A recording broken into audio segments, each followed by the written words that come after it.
Good evening. This is Dr. Curry. This is Kobe Owens. And welcome to The Source.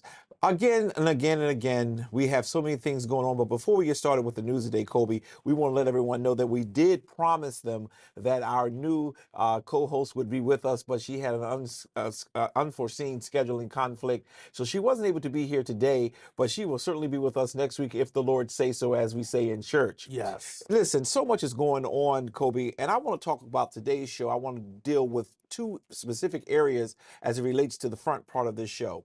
First, I want to see what's going on with the shootings and some surprises that we discovered. And also, I want to talk about the racism in Delaware, because all day long I had the NAACP president, state president on earlier on my show. And I really want to just dive in today to just talk about, because I'm tired of them accusing the victims of all of the things that are going wrong. But I heard something was going on with there were no shootings this week, but there's something going on with a murder case in the city. Yeah. So back in April of 2022, Edward Morris was killed after an altercation with another man over in 40 Acres, right, off of Shellcross Avenue. But it wasn't reported, right? So the news of this did not break until Tuesday. That a attorney who lives over in 40 Acres was being charged. Paul Schofield Jr. was being charged with the murder and with the homicide of Edward Morris. Now, it's very interesting because one, this is the second time this month a report has come out that the police department has not reported faithfully what is happening in the city, and they have covered it up until it was to the last second and the information had to be released. Wait a minute, Kobe, you got me so confused. I don't think you're waking up yet. You have your coffee. Are you telling me something happened in May of 2022? We're now at the end of September. Matter of fact, we're the first week in October. I'm sorry. And you're saying that someone, a lawyer, allegedly murdered someone, Yes. and the city of Wilmington Police Department knew about the alleged, Yes. and they just bringing it out? Yes. In September. Unbelievable. And it was April. It was the end of April this okay. happened. Okay. So again, we went through the entire summer, Okay. right? But yet, a white attorney who lives over in 40 Acres, it was not released that he was being charged with murder until recently, until September. And he was released on $5,000 bail. Oh my gracious. So he is back home. This happened after an altercation that took place inside the Stapler Athletic Association, which is a social club on North Scott Street in Shellcroft Ave. Okay. So again, the police are still being very vague with details Right. about, more in depth about what led to the altercation, what the investigation has been. But it's just very interesting that when it involves a white counterpart, the police department withholds information. They don't want to scare people. But when it involves a black person and they're looking for someone, and they were looking for Mr. Schofield, who still walked freely over there for months.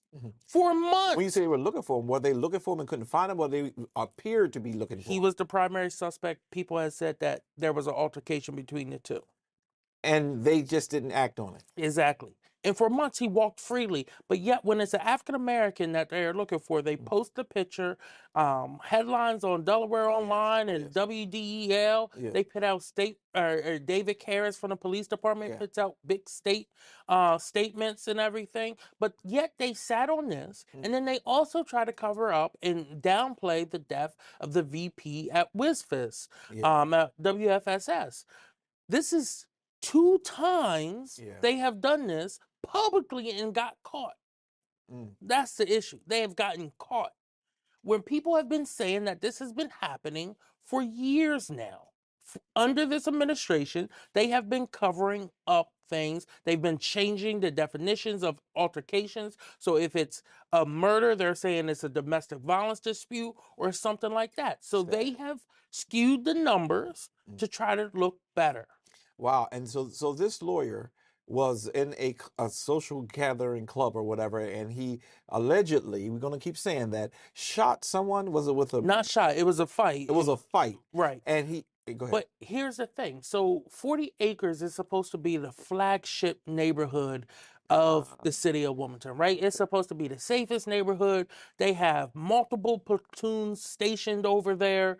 They have, they are supposed to have one of the safest neighborhoods in the entire city of Wilmington. So for someone to be beaten to death, that is very scary, right? And it shows that crime is out of control, that there is no plan to bring it down, and that over policing of a community is not going to stop stuff if you're not truly getting to the root cause of things. And that's what we've been saying, right? So again, this just again pokes a hole in the strategy that Mayor Pazicki, David Cares, and Chief Tracy are trying to do. Wow. I guess they didn't read the book of what happened, where the cover up is what caused the president of the United States years ago to be impeached. Well, he didn't get impeached, but he resigned. And Nixon, just in case for those of you who are not history buffs, the cover up sometimes is worse than the crime. Yeah. You're sharing today, we're sharing today, that we have a lawyer allegedly, he done beat someone to death in the safest neighborhood in the city, and it has not been reported, although there were many who had already said that there was an altercation that occurred, and this man is now dead. So your number one suspect would be the one who had the altercation with, because the first thing they asked me is, if there was an issue going on or somebody threatened my life, who have you had problems with? So we can try to narrow the scope down. And it was not, you said April, May, June, July, August, September, almost 7 months that they've been in this zone. But now that it's public record with the courts and it can get out into the public, it's now being reported. That's unfair. Right. And again, this took place on April 29th. Okay. Around 10 p.m., police were dispatched and they found Mr. Morris. And on a GoFundMe page in his name, it says he died on May the 3rd. So he died a few days later in the hospital after this altercation. And police just made the arrest earlier this week. A grand jury indicted Mr. Schofield on Monday and made the arrest on Tuesday. $5,000. Can I go there with $5,000? Yes. Could you help me? If a person has been accused, indicted for murder, $5,000? Yes. And he's a lawyer? Yes. That's not even lunch money. Yeah, I know. And then again, also another incident that's happened with the Wilmington police that they did not pit out happened in our downtown business area. Another flagship neighborhood, quote unquote, quoting the mayor, another flagship neighborhood where they want people to come in, where they want millennials to come and pay ungodly amount of money to live downtown. A 68-year-old businessman was beaten almost to death. He's recovering. He's in rehabilitation right now. He's learning how to walk and talk again. That's how bad he was beaten. It took 8 days for the police to announce that they had arrested someone and that they were moving on the case, but it only was released once the family released a GoFundMe to help pay for the medical bills. Oh my gracious.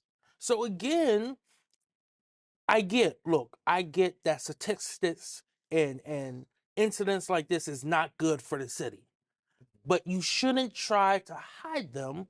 You should try to be proactive in preventing them. And when they do happen, be very transparent about it happening so the rest of the community can be very aware. Well, the reason why we continue to say we want a plan is because we know that we're actively trying to prevent them. If you have a plan and something goes wrong, you can say that our plan has shown success, but this mistake has occurred. Right. That's the transparency you're asking for. But the problem is, I think that, there's a scripture, and we're going to spend some time today talking a little bit about the whole racism and how, people of color are treated as opposed to people who are not of color. But there's a scripture in Proverbs 29 that I often say, and as a pastor, I want to make sure that I sometimes interject where my thoughts come from and why I'm asking for a plan.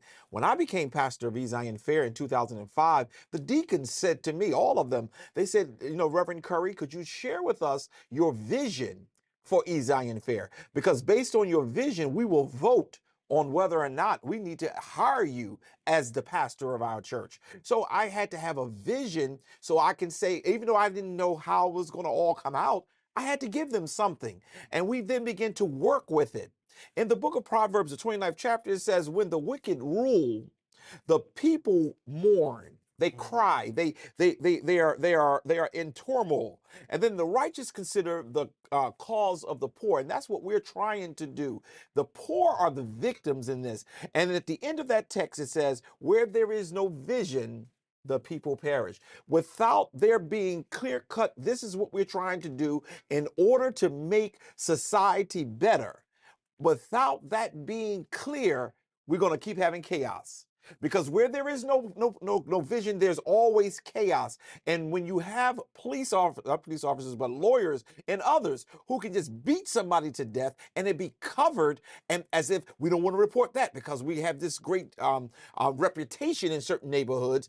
This is not what it is supposed to be about. It's about laying your plan out, and things will go wrong in your plan. But in my 17 years of being pastor at Zion Fair, things have gone wrong. Things have not gone according to the plan. But no one can say there was not a clear-cut plan of the trajectory of where I was trying to go. And when we celebrated even my anniversary this last week, I was able to, but the church was able to lay out. He said this, he said this, he said this, and look at what God has done. I call one more time, and I'm going to continue to call until we get it, for a plan of how we're going to deal with the violence in the city of Wilmington. But the biggest question that I want us to throw out there, because I don't want to keep putting all this pressure on Kobe, who comes, he's up and down the state, across the country, trying to speak for the voiceless. The problem is, when will you, who continue to watch the show, when will you, who continue to sit in your tent doors afraid to go outside, say, they're right, we need a plan. We need something to say that we can come out of this. We elect people not so they can sit in their cushy positions and grease the pockets of those who may be a part of their community, but we put people into office. And even if you didn't vote for the person has a responsibility to bring some kind of plan to how we're going to handle the violence. Now, I know, Kobe, that sometimes you have to take the brunt of the beatings, and sometimes I do too, because I'm trying to build stuff here in Southbridge, and they're blocking certain things and making sure that they try to keep me contained, because if I don't build another building in this city, I'm going to have a voice. And I need you who watch us every week. I need you who are watching us on YouTube. Start asking the question to your city council people, to the mayor, where is the plan? Because without the plan, for those of you who watch me as a pastor on my earlier shows, without a vision, the people will continue to be killed. The people will continue to die. There will continue to be uproar in our streets, and there will continue to be violence. And that is something that we're not interested in. So, Kobe, it's interesting. You done got my blood pressure up talking about this lawyer. Yeah. Who just can beat somebody to death. Yeah. And not be reported. That should have been reported right away. But it goes back to, without a vision, why should we report it? We don't have no way of saying whether we were successful or not in what we're doing. I'm sorry, I just went off just now. No, I agree with you. And I think that goes into a bigger discussion, right? About what is truly going on, not only in the city of Wilmington, but all across the state. Yeah. And honestly, it's remnants of Jim Crow, it's remnants of white supremacy, and the blatant racism in the state, right? Yeah. So we look at different things. We look at what we're talking about with policing, and how we're mistreated in that light. We look at the fact that the city of Wilmington, the city of Dover, the city of Seaford have the highest rate of incarcerated people, but also those cities have the highest incarceration rate. So you're more likely to be incarcerated if you live in those cities. Not just, Dover and Wilmington are the two largest cities in the state. But it is a higher rate that you're going to be charged with more time. You're going to have harsher charges if you live in those cities, if you are a minority. It's crazy that we're less than 25% of the state, but yet we make up over 50% of the prison population. Unacceptable. But yet we all know it's been defunct for decades, that white, black, Hispanic, Asian, they all commit crimes at the same rate, but yet black people are charged at a disproportionate rate, and held accountable or held in prison because usually they are low income. Right. It's not a fair system. It's the rich get out and the poor stay in. Wow. And that's how it's been set up. And again, I'll say it, this 40-year failed experiment, that's not just in Delaware, but all throughout this nation, it's time to move on. Yeah. It's time to reimagine what true public safety looks like in our community. It's time that if we are going to have a prison industrial system, let's make it so that it's rehabilitative, not punitive. Yeah, well, Am I saying let murderers out? No, y'all do that already. Y'all only give them $5,000 bail. But what I am saying is for people who are committing low level crime, right? No one's hurt. Drug crimes, stuff like that, you shouldn't go into prison so that you then come out, can't get a job, and then you're just in another cycle where you got to sell more drugs, right? How can we fix that system where the person who has to go to sell drugs, we can say, the fact is, we don't have good paying jobs here. People can't afford to take care of their families. They can barely afford to take care of themselves. The fact is, you have to make $23 an hour minimum to rent an apartment in Delaware. Wow. That's the average. Wow. And with all this new development, Riverside East, that's just in the city of Wilmington, it's going to go up to $25 to $26. Yeah. And as I hear you, it speaks to the larger issue. I'm tired. And Kobe, I said we're not going to rush this show. I'm tired of black people accusing black people of the conditions they're living in. I'm tired of it. At some point, we got to stop it. We got to stop allowing the self-fulfilling prophecy to take over our world. Meaning, you've been told that you're the reason. You're the one who's out there killing each other. You're the one who's selling the drugs. You're the one, but you forget we are human beings who our nature is to survive. So if it means I am not condoning drug selling. I am not condoning violence, but whatever a human being or anything living has to do to survive, they do it. And I'm getting tired of hearing black people say, well, they created that condition. No, they didn't. No, they didn't put the guns in the street. They didn't bring the drugs to the street, but it was available to help them survive. And the people who put them here knew it. That's why I call for a plan. Because a plan will address how we're going to come out of this. In a plan, we'll talk about some punitive things, but we'll talk a whole lot about some developmental things. We'll even talk about jobs. We'll even talk about how we bring into the city revenue, because it'll become a partnership. So we have to stop this conversation, Kobe, about the black people doing it to the black people. We're doing everything we can. Arresting black people is not the answer to this crisis that we're in. And it's just becoming sickening. And I want to say a word about the Leopold issue, too, today. Because when we did this transition into this segment of the show, I really want to make sure that we are clear on this. The cops can do what they want to do and get away with it because they have protections. We have to start crying and complaining to our state representatives and to those who are in charge. Just so happened one of our state representatives happened to be African American, who is in charge of that committee that deals with to reform it. Where are we with that? And I really want to do some research, and I want to come back and find out where are we with that, because at some point we got to hold people accountable, whether they're black or white. I remember when we had this issue, Kobe, and you can correct me because I don't know half of nothing but preaching, but we had an issue with this whole eminent domain. Yes. When the white folks brought that bill up, oh, it was racist. So what the white folks do? They went and got a black person to do it. And it calmed it down a little bit, but it was still racist. Right. Because you have a black face in a position doesn't mean it's right. Correct. And at this point, whoever is in charge of the reforming of the Labor Board, we're going to have to deal with that. And we got to deal with it straight on, and we can't play any games. And I want to go a little bit further than that. I want to talk about the school systems. And what you already talked about the prisons, so I ain't got to say nothing about that. It is over proportioned with African American and Latino people. But what about the school systems?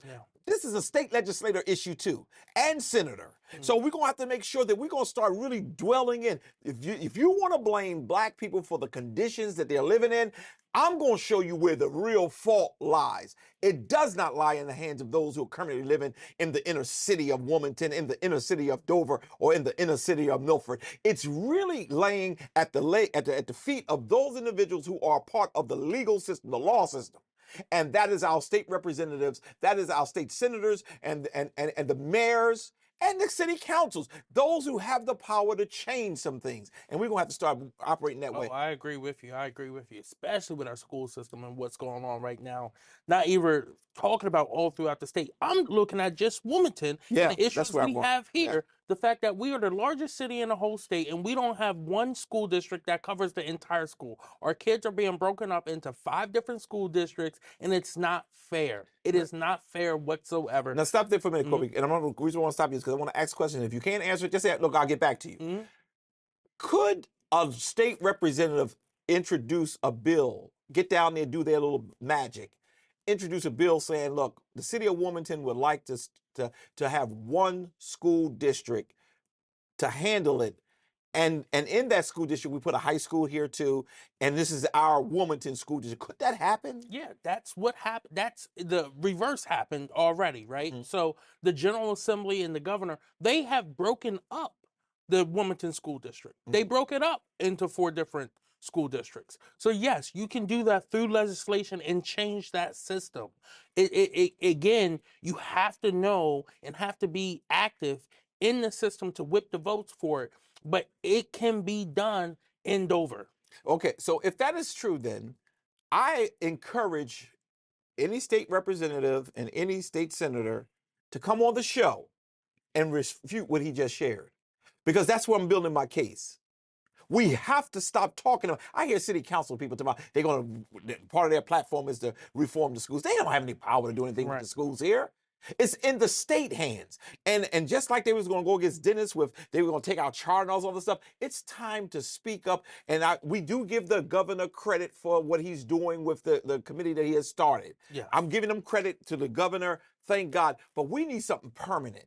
And we need to be able to say, you know what, give Wilmington back. And some of my good friends, I know BB is probably hitting the TV right now, those who was for that, busing these kids out of the community. Or was she against it? I can't remember what her. He's against. She was against. Well, I'm on her side then. I'm like on your side, baby, BB. I'm on your side. Because I don't believe that we should have been busing our children out of the city. We need to have them here because a lot of our parents don't have cars. They can't get to their games. They can't get in to talk to the teachers about what is going on with their children, some of the violence that they are experiencing when they are on the buses. We need to make sure that we have quality schools right here in the city of Wilmington. And I am definitely not for busing our children out of our city. We need to make sure that we have that here. And so that's another thing we're going to have to start doing. And I'm going to really spend some time looking into it. And instead of our show just being about the local news, we got to really deal with some of the things that's affecting the city of Wilmington. And before we leave this segment, and we got a little bit more time in this segment, Kobe, I need to ask you if the state representatives can bring a legislation to help or to change it where we have one school district. Do you have any idea why we have not done that yet? So again, it's they're worried about funding and the tax base and everything. But again, I think at the end of the day, you have to look at, you have to start taking steps, right? Mhm. So you can talk about it all day long. You can say, you know, we want to do this, we want to do that, we want to do this. But we can put together task force after task force and just keep changing the name of it, but they're not doing anything. Mhm. So until they actually roll up their sleeves Mhm. and start penning pen to paper Mhm. and start getting things moving, they're just talking and blowing hot air. Now, the Board of Education currently they have no power Correct. other than they deal with some. Could they not deal with the tax basis, recognizing that Wilmington may not have a strong tax base, but use some money from the federal government to help subsidize the schools in our city, so that we can have a strong district, hire teachers at a rate where we can get quality teachers in, black and white, but male teachers, those who have to provide for their whole family, just like their females. I don't want nobody to beat up on me, but I just don't understand why the conversation is not that serious right now. Yeah, so you know, a huge part of it, I think, is people have their own agendas and they have their own visions of where they want to go with things. Mhm. So therefore, until you're able to take your own out of it Mhm. and sit down and look at it at a grand scheme Mhm. of this is where we need to go, and then start adding little pieces, right? Think of it like a puzzle, right? So well, when I do a puzzle, I do the outline of it first, Okay. right? Then I work in towards the center. Mhm. That's what truly needs to be done. And until people can put aside some of their differences with one another, Especially oh, within the well, black. we don't agree on something Yeah. that deals with healthcare or criminal justice. Now we can't work together on education. Wow. So until you learn how to do that and then come together and start putting those puzzle pieces together, they're not going to be able to move forward. Well, you're hitting a very critical issue that's going on in the African American community right now. Some of our leaders don't even talk to each other. Some of our leaders can't stand each other. Some of our leaders going into the room of others and they are hurting our each other. I've made up my mind that I'm ready to talk to anybody who is willing to help my people. Sometimes we got to let our egos go so that we can help the people we are calling ourselves representing. And we have some good friends down in Dover, such as Sherry. I mean, she is a champion in so many things. And what I want to do is maybe we should start pulling people together, saying, let's just have a conversation around the city of Wilmington and its real needs. Yeah. Education, employment, those things are needed because you have a high population of African Americans Yes. and who are suffering and what is going on. And most of the violence that occurs on each other is because people are just without vision.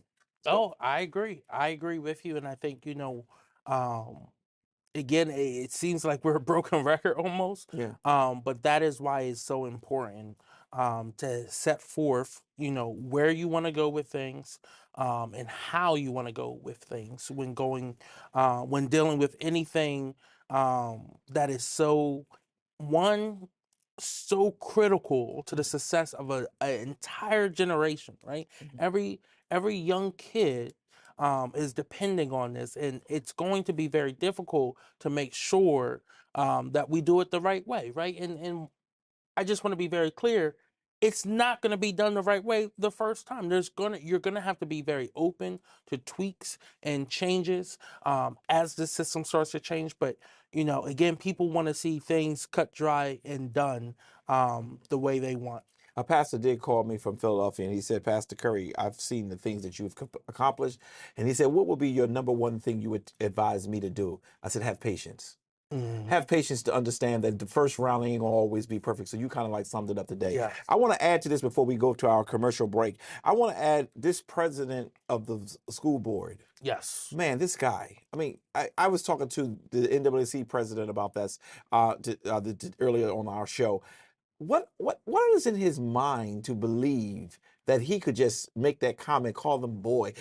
You ain't from this neck of the woods, boy. What does isn't that a threat to you? It's not only a threat to me, but again, um, a lot of stuff's going on down in Georgetown. Yeah. You have the state trooper captain down there Mhm. took his hood off.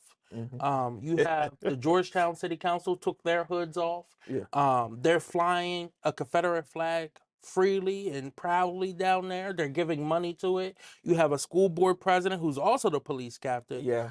who shows his blatant racism, and who has been in trouble himself with killing someone Yeah, I before. saw that. I saw that. So again, this is not shocking, right? When you are emboldened by white supremacy, you feel as though you have the right to do whatever you want. Now, we talk about how Donald Trump started that on the national level. It's happening right here in Delaware. Yeah. It's happening right here in Delaware. So Mr. Layfield, the school board president, one, he needs to resign from the school board. Right. And two, he needs to resign as a police officer and be held accountable for his actions. But you said the governor can remove him. From school board, yes. Oh, no. What about state police? State police, the superintendent of state police has to do it. Okay. Who appoints that person? The governor. Okay. Thank you very much. Yeah. Anything they want to do, they do. Yes. Go ahead. But this is an issue that's ongoing down there, and there is an investigation, at least on the police side of things. But again, it's police investigating police, and then on the school side of things, the school's going to investigate the school board president. Right? They're not, neither one's having outside people come in and do the investigation. And here's the thing. He knew exactly what he was saying. Yeah. He knew exactly what he was saying. Yeah. Yeah. It wasn't a slip of the tongue. We don't want black people down here in Georgetown. And you don't know where you are. We will hang you. Right. And you don't know where you are. You're not in Newcastle anymore. That's right. You ain't protected by those folks up in Newcastle. And then a few days later, the racist city council members decided to fund, after the AG said they violated FOIA by going behind the back. They all said, no, we didn't, but we're still going to vote on this publicly, and we're still going to uphold white supremacy in Georgetown. And that's exactly what they did. Councilwoman Towson, Barlow, and Barnett all voted to uphold white supremacy and racism in Georgetown and continue to fund the Confederate flag. The losers of the war, the ones who wanted to uphold slavery, continue to fund that flag being flown. And here's the thing, the Marvel Museum, the man who left that museum, who left that land, in his will said he wanted it to be a horse and carriage museum because he loved horse and carriages. His family has come out and said that their dad would not have wanted that he would not have wanted the flag to be there. It was never supposed to be a Confederate monument there. It was just supposed to be a horse and buggy. But Sue Barlow, who sits on the council, conflict of interest, voted for this, made the motion on it. She's the former board president who helped get the monument there in the first place. But she says she only pays her $100 dues to be a member now, so it's no conflict. It seems like a conflict to me. Yeah, it was a conflict even with the Attorney General with Theo Gregory. So the problem often is standards for the blacks, standards for the whites, and that's what's going on again. And I thought it was horrible that even the Attorney General are allowing this stuff to go on. But you know what really shocked me, because the president of NAACP, Mouse, said this to me, and I just almost was floored. He said they said it has nothing to do with racism. Right. The Confederate, they're just as ignorant as ignorance is. Mm-hmm. Could that be true? Who could ever think that the Confederates did not want slavery to change? Keep them Negroes working for us for free. Unbelievable. Right. Unbelievable. And you want to know why we are in the predicaments that we're in? It's really because people want to keep black folks in their place, and that is as subservients as opposed to being equal and having the same quality. I'm not happy today because there's just so much going on, and I think we're sleeping. Spike Lee, years ago, in the 90s, in the 80s really, he said, wake up.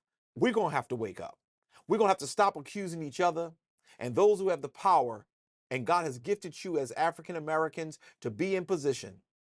God is calling for you to wake up. Stop greasing your pockets. Stop acting like you don't see what's going on. This is serious. And I am not going to be in this lofty position and just go along to get along. Our people need us. And I hope that you will take serious and not get mad at, oh, that's Reverend Curry just blowing off air. The woman who went up against me here in Southbridge says all he wants to do is just bring division. unacceptable. Because I could sit comfortable in the place I live. I can sit comfortable in the church I pastor and not ever raise my voice and have all the friends across the city. But I raise my voice to elevate racism because racism is real. We'll be right back.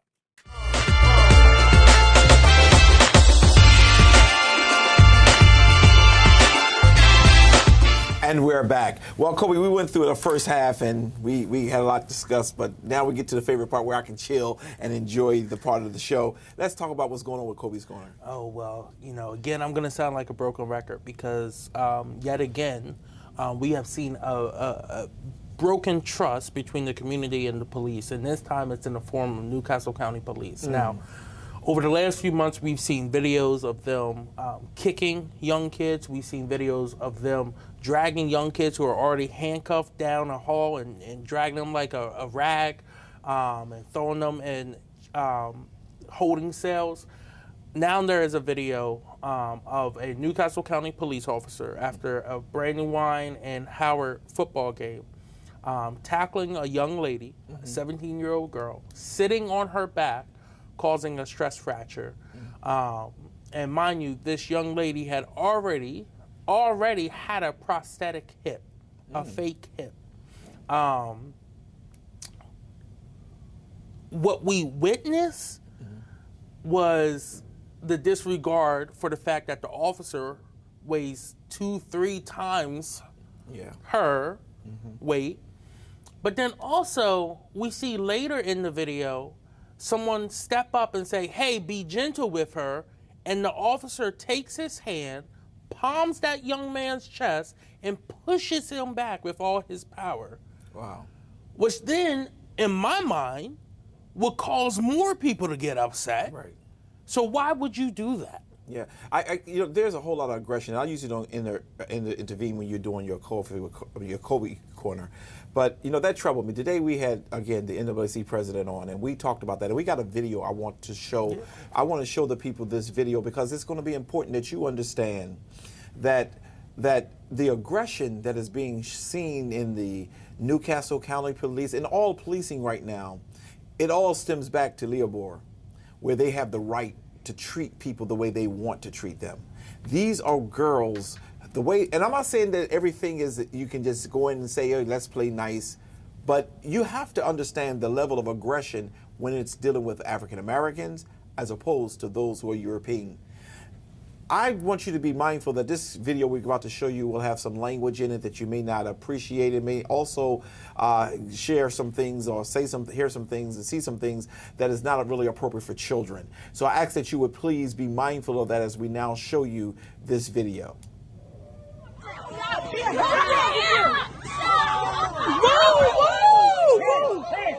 Hey, hold up. Get the fuck back. Get back.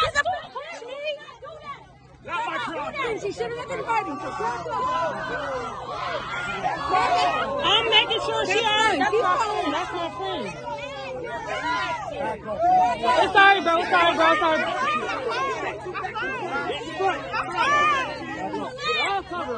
I'm making sure she's alright.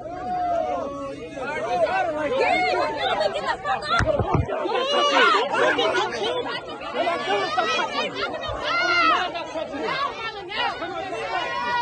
hold up, no, that's my friend. I gotta make sure she alright. Back up. Don't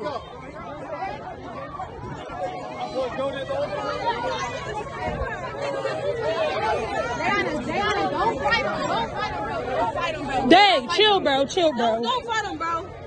You know they gonna try to kill you, you know what I'm saying? Wait till they gonna try to get you, bro. Just chill. Give me your hands. Let me go find Shelly. Hold up.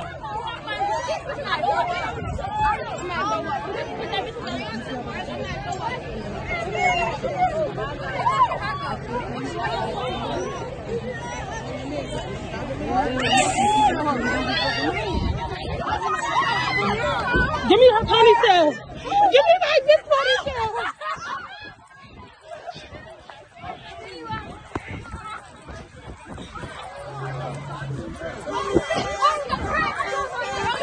Get back.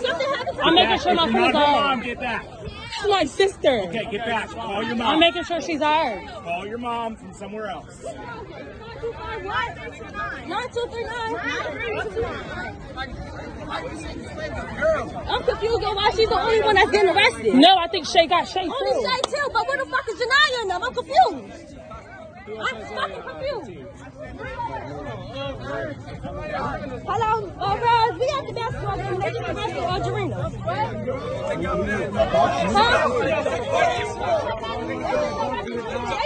They just did all this extra shit to Jarena. They just did all this extra shit. No, Jay, chill, bro. No, bro. Everybody relax. Yeah, let's go. Oh, that's my girl? Yeah. Oh, okay. Okay, cool. Just so we can start. What are you guys waiting for? I'm just trying to make Back from this horrendous video. Kobe, I see what you're talking about. I mean, it was just a little bit too much, too excessive. And how they talk to these young people, this is not what we see when they're dealing with their white children. We don't see that. And it's interesting because just a few weeks ago, we saw how something broke out at a game, and it was a totally different atmosphere. Now it's to the point where they're just going mad.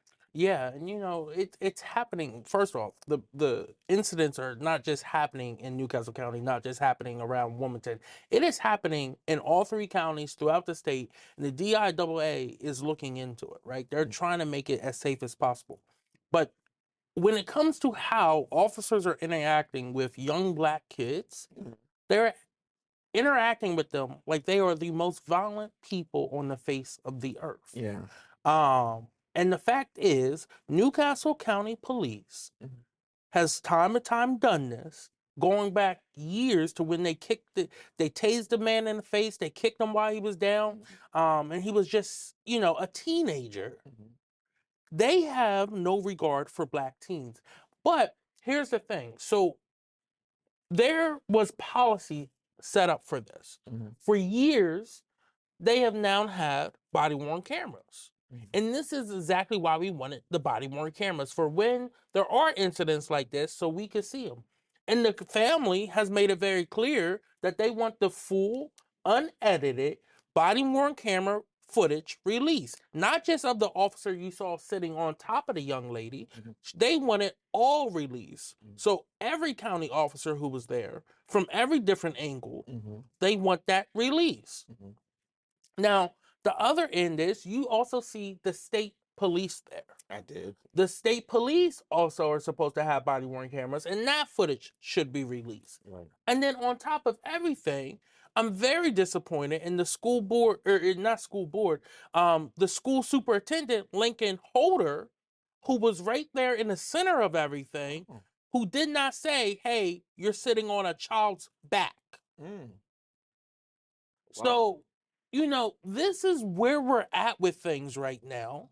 Now, because just in case somebody's like me following you, where did this occur? So it occurred at the Brandywine High School football game.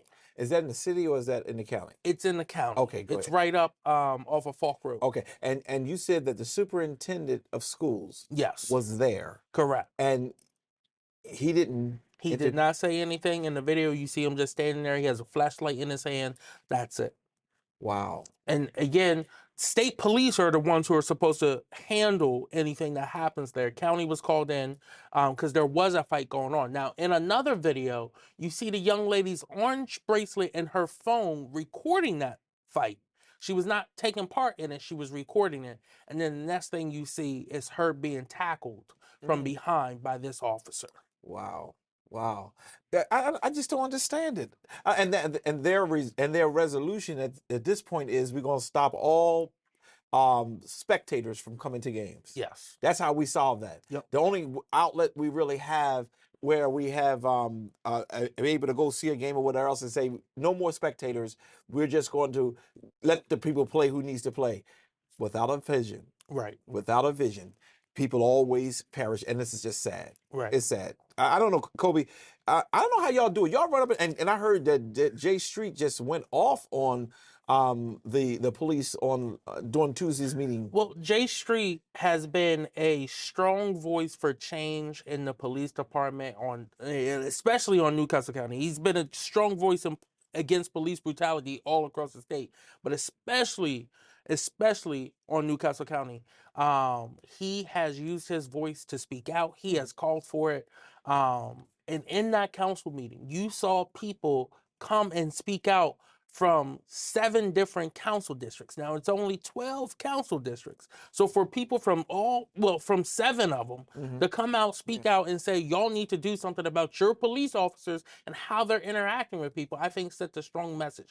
There was a resounding public speaker there who, well, you know what? She wasn't a public speaker. She just spoke from her heart. Okay. And you know, she had everyone in tears as she pled for help. She talked about her own experience with the police department and didn't know that there was a place she could come to talk about what happened to her. She didn't understand that there's people over top of the police department who have the power to change but haven't.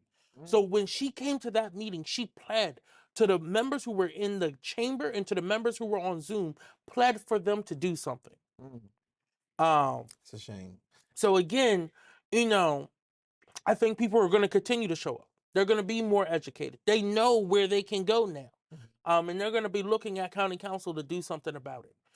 Just like how county council listens to all the developers when, you know, these developers want to build something new, the community is going to start coming more to their meetings and giving backup to our advocates who are on council already. The only thing that came in my mind while you were sharing how the woman came and she poured her heart out, and it stayed in my spirit while you were talking, is that it's a shame that we have to literally lay ourselves in front of the train in order to even be heard.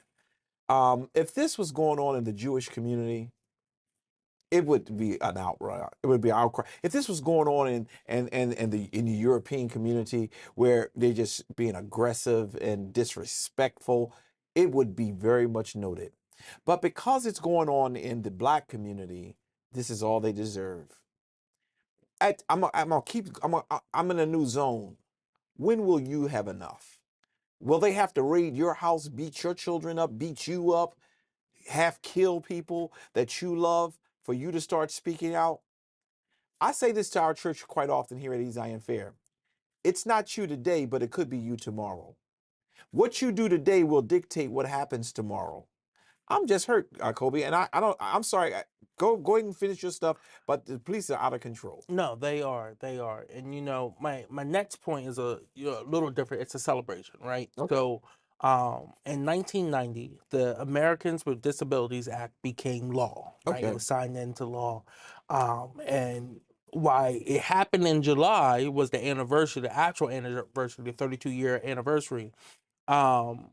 The celebration just took place down in DC, right? They had to delay it for COVID reasons.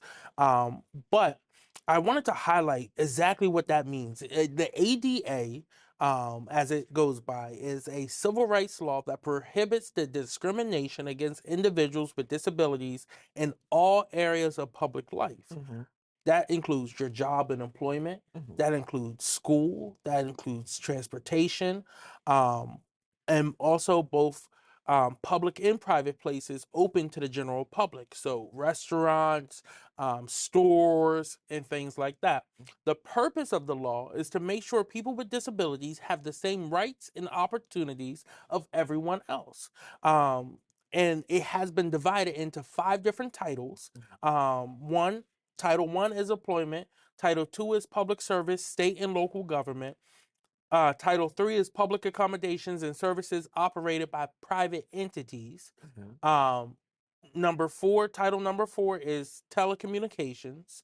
And number 5 is miscellaneous provisions, right? Okay. So transportation is in that as well. So again, this law has been huge to bringing more accountability and more opportunity and equality for people who are either born with a disability or inhabit one over their lifetime. And again, disabilities are not always visual.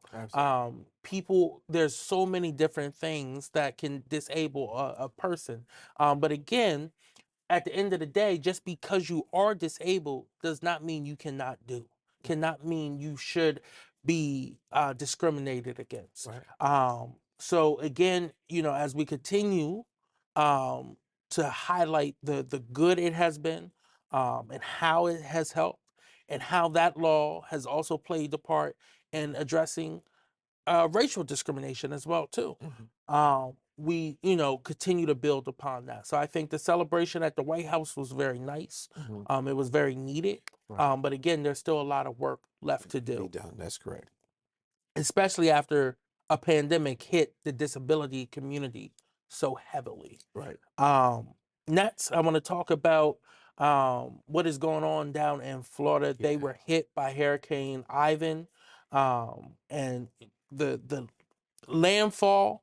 We've seen the flooding in certain areas. There was floods as high as 18 feet. There was a video of a first-person view video of the water hitting certain parts of Florida. Again, there has been a state of emergency declared. There has been federal money is being sent to help rebuild. One of the issues down there is because flood insurance is so low, the overall cost of damages from Hurricane Ivan is going to be very high on the community down there. So again, as we are in that hurricane season, I think there's another one. Fiona is coming. We pray for everyone's safety down there.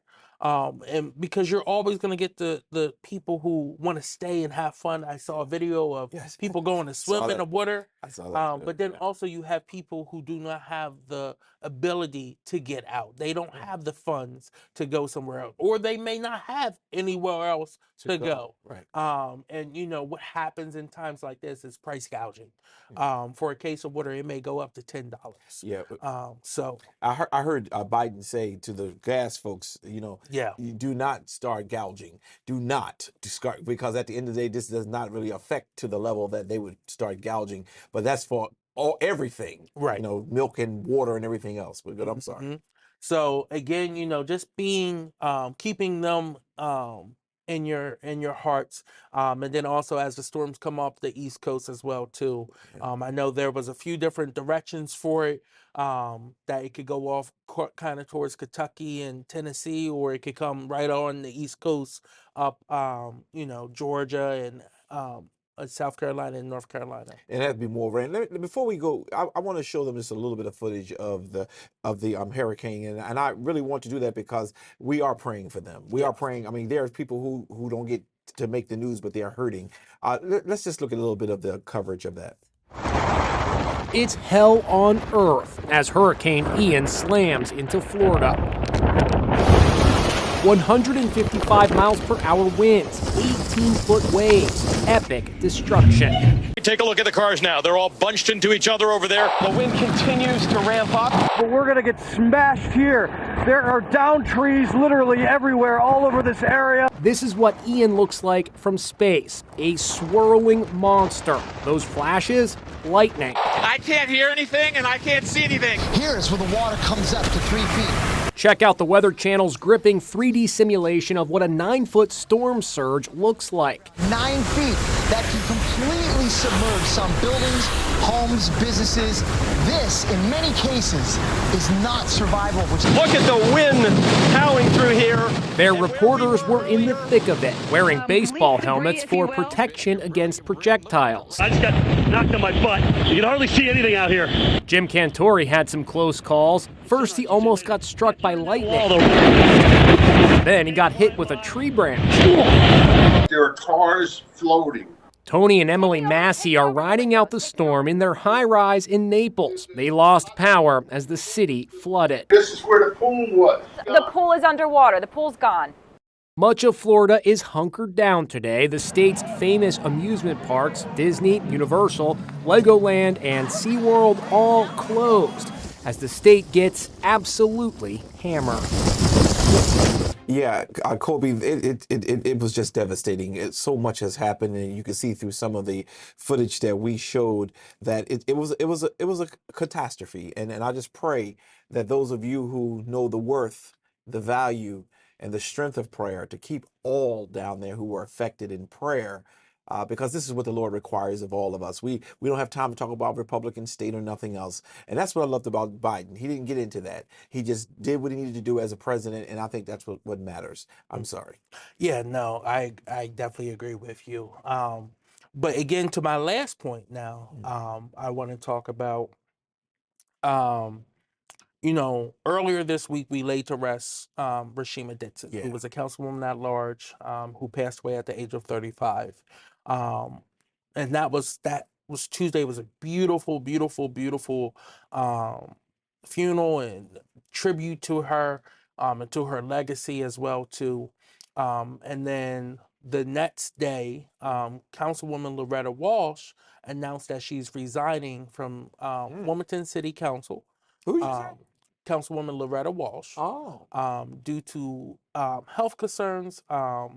She has served 2 stints on city council. So first from 1985 to 1997, and then she came back in 2004, ran for election again, came back in 2004, and has served there since then. With a career spanning over 30 years in politics, and also a stint in the Newcastle County Sheriff's Office as the deputy sheriff under Sheriff Walsh. Under Sheriff Walsh. Yeah. She says she loves this city, but she is no longer able to do her role in her constituent service like she should. So she sent a letter to Council President Trippy Congo, the mayor, and other council colleagues, announcing her resignation. Well, it's interesting she's not able, and I pray her strength. Okay, and I want to make sure I say that in the front end. I pray that she's fine with her strength, but not being able to no longer fulfill her obligation, I guess it has to do with not able to really do the politics that she does in order to trap certain people. But there is no love lost when it comes down to her leaving her position, other than I want her to be safe. I want her to be safe. I want her to be, I want her to have health, and I pray for that. But there have been a whole lot of hurt and harm that came out of her leadership of even to President Trump. I mean, President Trippy Congo now. I mean, she was one of the lead people who led the march on working with Hanifa Shabazz to make sure that that agenda was set in a way where he could not get anything through. And it's just sad. But I hope that this will be a turn. So whoever they're going to select as the person, because I heard it's an application process. It is. Could you help my community understand what that's all about? Yeah, so they are now accepting letters of interest. So if you are interested in a position, send in a letter of interest stating that you want to apply for the vacancy. You have to be a Democrat, the same affiliation as Loretta, as well as send in your resume and a valid copy of your ID, so that they can verify your residence within the city. Because it is at large, you just have to live in the city boundaries and be a Democrat and be of age 25. And who do we send that to? You send that to go to the council's website. Okay. And there's an application portal there that you submit all that stuff to. Yeah, I hope and trust that, I know this has got to be a vote. I guess they got to vote on it as a city council. But I hope that, and I know the mayor is going to work very hard to ensure that he keep that vote. That's one of his votes. That's a starch vote of his. So I just hope that whoever they select, it be a person who will help the city understand that we need a vision. We need to stay focused. And all too often, those persons get thrown in the trash, and we bring a person who can add to the 7 that is already there, because they got the votes to do what they want to do in this session. But I feel bad that we can't just have a fair system where the true representation of the city can be represented, especially at the city at large. I hope that whoever is selected will realize they got a charge. And it can't be just to vote yes to things that the mayor wants or certain people want, but it has to be a yes to what is right for the city. And again, those persons often keep themselves, well, they don't keep themselves, but they often get thrown into the trash. But I pray for her strength. I pray for her health. And I pray that, Loretta Walsh will live for a very strong life. And her decision that she made to resign was her decision. But I do know that now we must move on as a city, and I hope that the city council will take serious to the applicants who apply. Yeah, and I just want to say again, Loretta's known me since I was a child.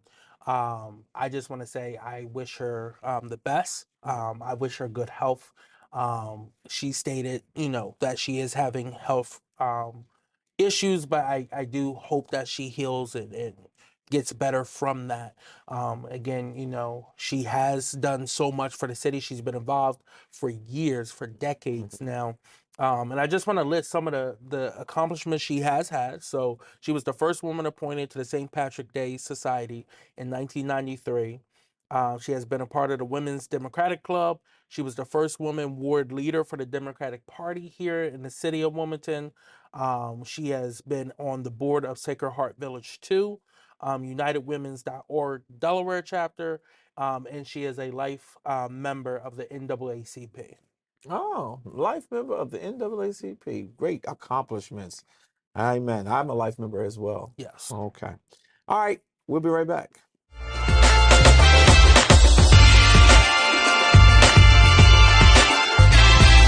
And we're back. Kobe, we had a good show today. We had an opportunity to share a whole lot of information, and I hope and trust that y'all will take true to what we're trying to do, and that is to raise the conscious level of what's going on in the African-American community. I hope that you will begin to get angry, and your anger will push you not to be violent, but will push you to be able to start challenging the leadership that we have in our city. So, Kobe, that's all the time we have today, and this is Dr. Curry. This is Kobe Owens. Until the next time, see ya. Take care, y'all.